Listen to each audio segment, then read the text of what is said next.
Welcome back to day 10 of the Proverbs challenge. We're in double digits. We are in double digits. One thing I want to note real quick, I've got a note in my study Bible here that says chapters 1 to 9 contain discourses on wisdom.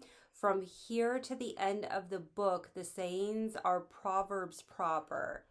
So I just wanted to throw that little tidbit out there whenever you are ready.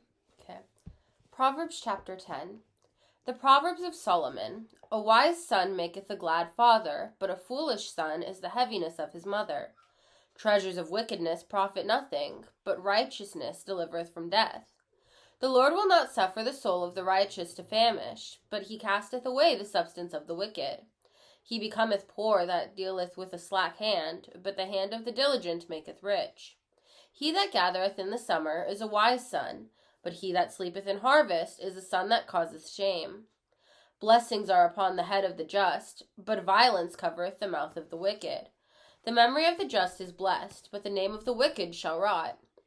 The wise in heart will receive commandments, but a prating fool shall fall. He that walketh uprightly walketh surely, but he that perverteth his ways shall be known. He that winketh with the eye causeth sorrow, but a prating fool shall fall. The mouth of a righteous man is a well of life, but violence covereth the mouth of the wicked. Hatred stirreth up strifes, but love covereth all sins. In the lips of him that hath understanding, wisdom is found, but a rod is for the back of him that is void of understanding. Wise men lay up knowledge, but the mouth of the foolish is near destruction. The rich man's wealth is his strong city, the destruction of the poor is their poverty. The labor of the righteous tendeth to life, the fruit of the wicked to sin. He is in the way of life that keepeth instruction, but he that refuseth reproof erreth. He that hideth hatred with lying lips, and he that uttereth a slander is a fool.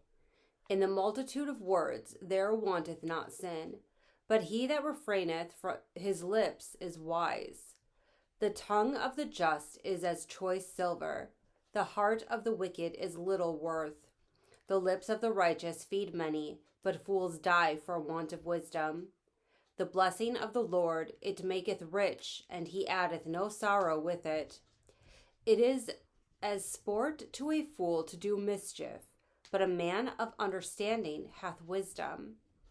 The fear of the wicked, it shall come upon him, but the desire of the righteous shall be granted.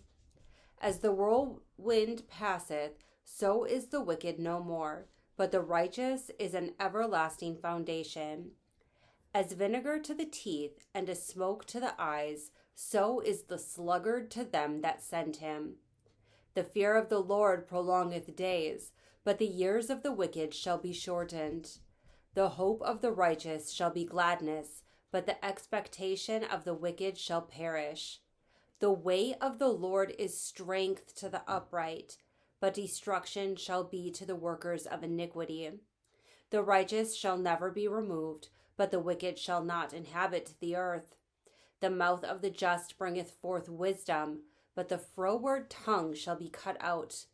The lips of the righteous know what is acceptable, but the mouth of the wicked speaketh frowardness. I think this is such a hopeful section, because in verse 12 it says, hatred stirreth up strifes, but love covereth all sins. So it makes me think of everything going on right now in the world, all the hate that is out there, and all you have to do is love, and Jesus commands us to love.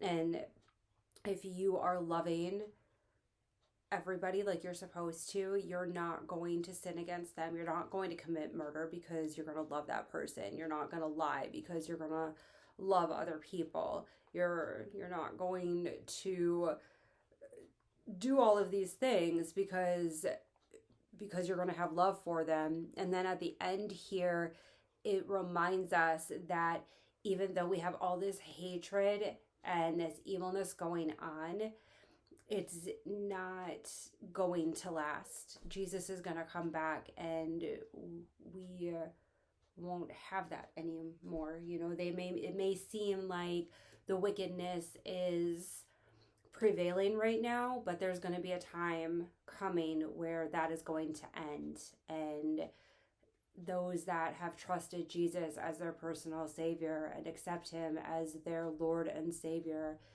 they're going to prosper and be with Him for eternity.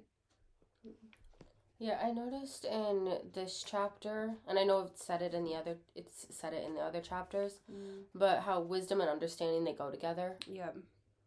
So. Yep. Verse 23, but a man of understanding hath wisdom. You have to have both. Yeah. All right, that concludes day 10. Comment below what you learned, because there is a lot of goodness and we only touched a portion of it. If you would like to go more in depth with us, let us know, and let us know what you would like us to go more in depth with. And we will see you tomorrow for day 11. Bye.